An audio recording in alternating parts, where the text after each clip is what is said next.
We are less than 2 full weeks away from the release of the long-awaited Doom: The Dark Ages Revelations DLC, and even more concept art, gameplay details, and lore reveals have just been shared as we rapidly approach launch day. Additionally, Doom Eternal received some pretty unexpected changes earlier this month, so today's news video should be a good one. Hugo Martin and Joshua Boyle revealed a massive amount of new DLC information during last night's episode of Slayers Club Live, starting with this concept of the Cosmic Elemental. Revelations will supposedly reintroduce enemies that are weak to certain attacks, and the Cosmic Elemental is one of them, as it will be especially vulnerable to one of the Spear's abilities. We also know that Impaler headshots will be more effective against the Buzzsaw Demon, and the Archvile summoned enemies will react differently to one specific spear attack. Speaking of the Chain Spear, it was confirmed that the weapon's grappling hook is called the Meat Hook. According to Hugo, the Meat Hook's Orbit ability will automatically add charge to weapon upgrades associated with the Pulverizer, Accelerator, and Shredder, allowing them to maintain their utility even without the Shield Saw.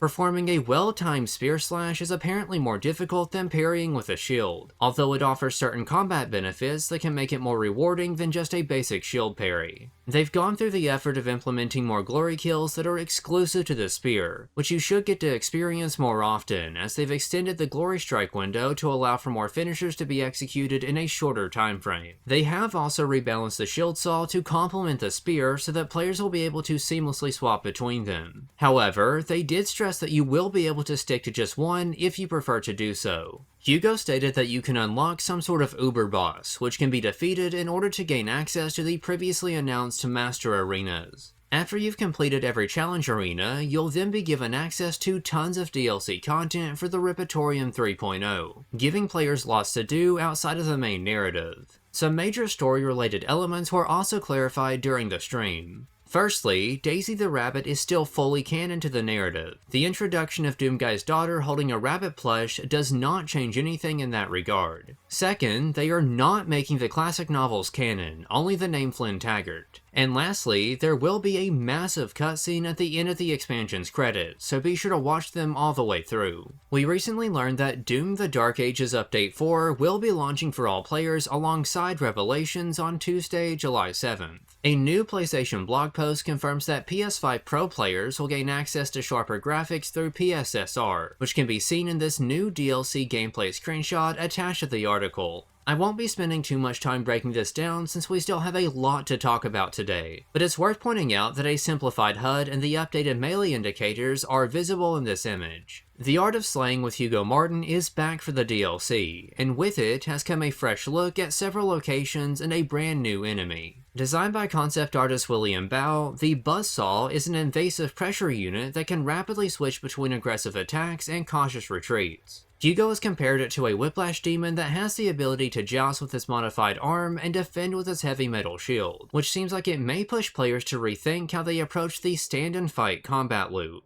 All 6 members of Hell's High Council can be seen in this awesome cinematic depiction of the Slayer entering their chamber prior to being banished to the Underworld's frozen core. An incredible environmental piece by artist Gavin Manners reveals that gigantic lasers are boring holes into the icy surface of the core. Hugo stated that he couldn't reveal too much about the lore behind the oversized energy drills, so we'll just have to wait until the expansion releases to find out more. Another piece by Gavin Manners was showcased earlier in the week, this time featuring a Cosmic Realm location titled Chasm of Goroth. As if the realm wasn't twisted enough as it is, they've decided to throw us into an endless maze that's sure to hold some of the expansion's most well-kept secrets, and I personally can't wait to explore every dead end. A variety of in-game Hell's Core and Chasm locations were shown in brief promo teasers, giving us a better look at what was previously displayed in the concepts. The first video focuses on a frozen underworld littered with dead titans and spinning mechanical structures, while the Cosmic Realm overview reveals more Cyclopean architecture alongside what seems to be the outline of the Slayer's armor etched into a stone tablet. The quality of the promo makes it a little difficult to determine which armor is being shown, but many have theorized that it's the medieval Praetor suit briefly shown in the DLC reveal trailer. We've also received a short video of an area called the Proving Grounds, which seems to reside directly outside of the High Council's chamber. This does give credence to the theory that in order to approach the Council, Doomguy must first complete a series of trials to prove that he is worthy of being in their presence.